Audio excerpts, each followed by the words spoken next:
Sir ಎಲ್ಲರ ನಿರೀಕ್ಷೆ ಇದ್ದಿದ್ದು ಏನು ಅಂತಂದ್ರೆ ಕಮಲ್ ಹಾಸನ್ ಅವರು ಕ್ಷಮೆ ಕೇಳ್ತಾರೆ, ಆ ನಂತರದಲ್ಲಿ ತಗ್ಲಾಯ್ ಸಿನಿಮಾ ರಿಲೀಸ್ ಮಾಡಕ್ಕೆ ಅನುವು ಮಾಡಿಕೊಡ್ತಾರೆ ಅಂತಿತ್ತು. ಬಟ್ ಈಗ ನೋಡ್ತಾ ಇದ್ರೆ ಅದ್ಯಾವುದು ಆಗೋದಿಲ್ಲ ಅನ್ನೋ ಥರ ಇದೆ. ಕ್ಷಮೆ ಕೇಳೋವಂಥ ಮನೋಪ್ರವೃತ್ತಿ ಮನೋಭಾವನೆ ಇದ್ದವರಾಗಿದ್ದರೆ 4-5 ದಿನಗಳ ಕಾಲ ಬಿಡ್ತಿರ್ಲಿಲ್ಲ ಸರ್. ಅವರು ಹವ್ಯಾತವಾಗಿ ಕರ್ನಾಟಕದಲ್ಲಿ ನಡೆದಿರ್ತಕ್ಕಂಥ ಈ ವಿಚಾರವನ್ನು ತಲೆನೇಗೆ ಹಾಕ್ಕೊಳ್ದೇನೆ ಸಿಂಗಾಪುರು ದುಬೈ ಅಂತ ಇದ್ದಾರೆ. ನಾಳೆ ಮಧ್ಯಾಹ್ನ 12 ಗಂಟೆಗೆ ಚೆನ್ನೈಗೆ ಬರ್ತಾ ಇದ್ದಾರೆ.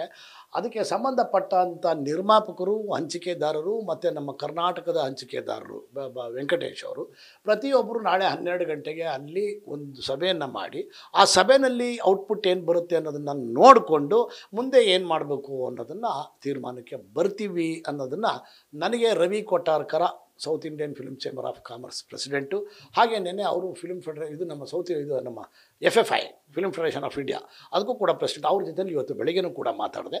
ನಾಳೆ 12 ಗಂಟೆಗೆ ಒಂದು ಹಂತಕ್ಕೆ ಬರುತ್ತೆ ಅಂತ ಹೇಳ್ತಾ ಇದ್ದಾರೆ. 4-5 ದಿನದಿಂದ ಇದೆ ಆಗ್ತದೆ. ಬಟ್ ಇನ್ನೂ ಒಂದು ನಡೀತಾ ಇದೆ. ಯಾವುದೇ ಕಾರಣಕ್ಕೂ ಅವರ ಕ್ಷಮೆಯನ್ನು ಕೇಳಿದ್ರೂ ಕೂಡ ಚಿತ್ರವನ್ನು ಬಿಡುಗಡೆ ಮಾಡಲಿಕ್ಕೆ ವಾಣಿಜ್ಯ ಮಂಡಳಿ ಅವಕಾಶ ಮಾಡಿಕೊಡಬಾರದು. ಇದು ಖುದ್ದು ನಮ್ಮ ಕನ್ನಡ ಮತ್ತು ಸಂಸ್ಕೃತಿ ಇಲಾಖೆ ಮಂತ್ರಿಗಳಾದಂತಹ ಶಿವರಾಜ್ ತಂಗಡಗಿಯವರು ದೂರವಾಣಿ ಮೂಲಕ ನಮ್ಮ ಜೊತೆಯಲ್ಲಿ ಮಾತಾಡಿದ್ದು, ನಮ್ಮ ಅಧ್ಯಕ್ಷರ ಜೊತೆಲೂ ಮಾತಾಡಿದ್ದಾರೆ, ನನ್ನ ಜೊತೆಲೂ ಮಾತಾಡಿದ್ದಾರೆ. ಅವರು ಕನ್ನಡ ಪ್ರೇಮ ಕನ್ನಡ ಸಂಸ್ಕೃತಿ ಇಲಾಖೆ ಮಂತ್ರಿ ಆಗಿದ್ದಾರೆ. ಅವ್ರು ಕ್ಷಮೆ ಕೇಳಿ ಈ ಥರ ಎಲ್ಲ ಗಿಮಿಕ್ಗಳನ್ನು ಮಾಡಿ, ಅಂದರೆ ಕ್ಷಮೆ ಕೇಳಿದ ತಕ್ಷಣ ಯಾವುದು ಅಪರಾಧಗಳು ಮಾಸೋಗಲ್ಲ. ಸೊ ಅದರಿಂದ ನೀವು ಯಾವುದೇ ಕಾರಣಕ್ಕೂ ಬಿಡುಗಡೆ ಮಾಡೋದಕ್ಕೆ ಅವಕಾಶ ಮಾಡಿಕೊಡಬಾರ್ದು. ಮುಂದಿನ ದಿನಗಳಲ್ಲಿ ಇದೇ ರೀತಿಯಾದಂತಹ ವಿಚಾರಗಳು, ಅಂದರೆ ಯಾವ ಭಾಷೆಯ ವಿಚಾರದಲ್ಲಿ ಅಥವಾ ಇನ್ಯಾವುದೋ ಒಂದು ಇದ್ರ ಪ್ರಕಾರ ಮಾಡಿಕೊಂಡು ಈ ಥರ ಮಾಡ್ಕೊಂಡು ಹೋದರೆ ಅದಕ್ಕೊಂದು ಕಾನೂನನ್ನೇ ತರಬೇಕು ಅನ್ನೋ ವಿಚಾರದಲ್ಲೂ ಕೂಡ ಇವತ್ತು ಮುಖ್ಯಮಂತ್ರಿಗಳ ಜೊತೆಯಲ್ಲಿ ಚರ್ಚೆ ಮಾಡ್ತಾ ಇದ್ದೀನಿ ಅನ್ನೋ ಒಂದು ವಿಚಾರನೂ ಕೂಡ ಶಿವರಾಜ್ ತಂಗಡಗಿಯವರು ಹೇಳಿದ್ದಾರೆ ಮೇಡಮ್. ಅದೇ ಸರ್, ಇಲ್ಲಿ ದ್ವಂದ್ವ ತೀರ್ಮಾನ ಆಗ್ತಾ ಇದೆ. ಕನ್ನಡ ಹೋರಾಟಗಾರರು ತಾವು ಹೇಳಿದಂಗೆ ಈಗ ಶಿವರಾಜ್ ತಂಗಡಗಿ ಸರ್ ಕೂಡ ಬೇಡ ಅಂತ ಹೇಳ್ತಿದ್ದಾರೆ, ಅವರು ಕ್ಷಮೆ ಕೇಳಿದ್ರು ಕೂಡ ಅಂತ ಹೇಳಿ. ಜೊತೆಗೆ ಈಗ ಸರ್ ಹೇಳಿದ್ರು, ಆಮೇಲೆ ನರಸಿಂಹ ಸರ್ ಕೂಡ ಹೇಳಿದ್ರು ಕ್ಷಮೆ ಕೇಳಿದ್ರು ಕ್ಷಮಿಸ್ಬಿಡೋಣ, ರಿಲೀಸ್ ಮಾಡ್ಬಿಡೋಣ ಅಂತ ಹೇಳಿ.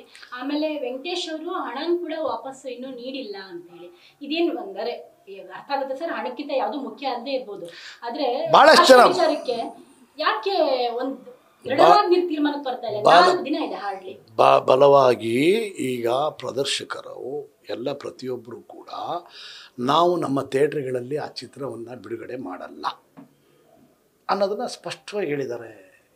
ನಮ್ಮ ಈಗ ಪ್ರದರ್ಶಕರ ಸಂಘದ ಅಧ್ಯಕ್ಷರು ಕೂಡ ಹೇಳಿದ್ದಾರೆ, ಅವ್ರು ಕ್ಷಮೆ ಕೇಳಿದ್ರು ಕೂಡ ನನ್ನ ಥಿಯೇಟ್ರಲ್ಲಿ ನಾನು ಸಿನಿಮಾ ಹಾಕಲ್ಲ ಅಂತ ಹೇಳಿದ್ದಾರೆ. ಈ ಭಾವನೆ ಇರತಕ್ಕಂಥ ಪ್ರದರ್ಶಕರನ್ನ ನೀವು ತಡೆಗಟ್ಟಲಿಕ್ಕಾಗಲ್ಲ. ಅದ್ರ ಜೊತೆಗೆ ಇರ್ತಾರಲ್ಲ ಇನ್ನೊಂದಿಷ್ಟು, ಓಕೆ 50% ಹಾಕಲ್ಲ ಅಂದ್ರೆ 50% ಕ್ಷಮೆ ಕೇಳಿದಾರಲ್ಲ, ಪ್ರದರ್ಶನ ಮಾಡ್ಬಿಡೋಣ ಅಂತ ಬರುತ್ತಲ್ಲ, ಇದು ನೀವು ಹೇಳ್ದಂಗೆ ಅದು ಅವರಿಗೆ ಕಂಟಿನ್ಯೂಷನ್ ಆಗ್ತಾ ಹೋಗುತ್ತೆ. ಅದು ಎಲ್ರಿಗೂ ಸ್ಫೂರ್ತಿ. ಲಾಸ್ಟ್ ಮೂಮೆಂಟ್ ಅಲ್ಲಿ ಬಿಟ್ಟಿ ಪ್ರಚಾರ, ಲಾಸ್ಟ್ ಮೂಮೆಂಟ್ ಅಲ್ಲಿ ಸಾರಿ ಕೇಳ್ಬಿಟ್ಟು ಆಮೇಲೆ ತಗೊಳ್ಳೋದು. ನೋಡಿ ಮೇಡಮ್, ಇದನ್ನೇ ತಂಗಡಗಿ ಸಾಹೇಬ್ರು ಹೇಳಿದ್ದು.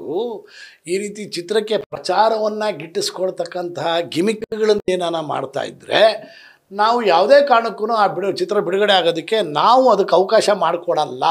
ಅದಕ್ಕೆ ಕಾನೂನೇ ತರ್ತೀವಿ. ಈಗ ಸದ್ಯಕ್ಕೆ ಕಾನೂನು ಈಗ ಇಮಿಡಿಯೇಟಾಗಿ ಮಾಡೋಕ್ಕಾಗಲ್ಲ.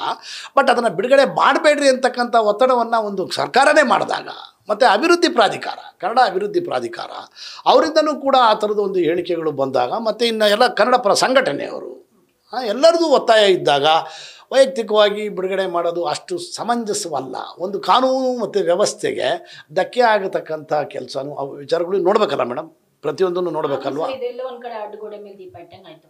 ಈಗ ನೀವೇ ಹೇಳಿದ್ರಿ ಅವರು ನಾಳೆ ಬರ್ತಾರೆ, ಬಂದಾಗ ಏನು ಅಂತ ಹೇಳಿ ಮಾತುಕತೆ ಮಾಡ್ತೀವಿ ಅಂತ ಹೇಳಿ. ಇಲ್ಲಿ ನೋಡಿದ್ರೆ ಈ ಥರನೂ ನೀವು ಹೇಳಿದ್ರಿ.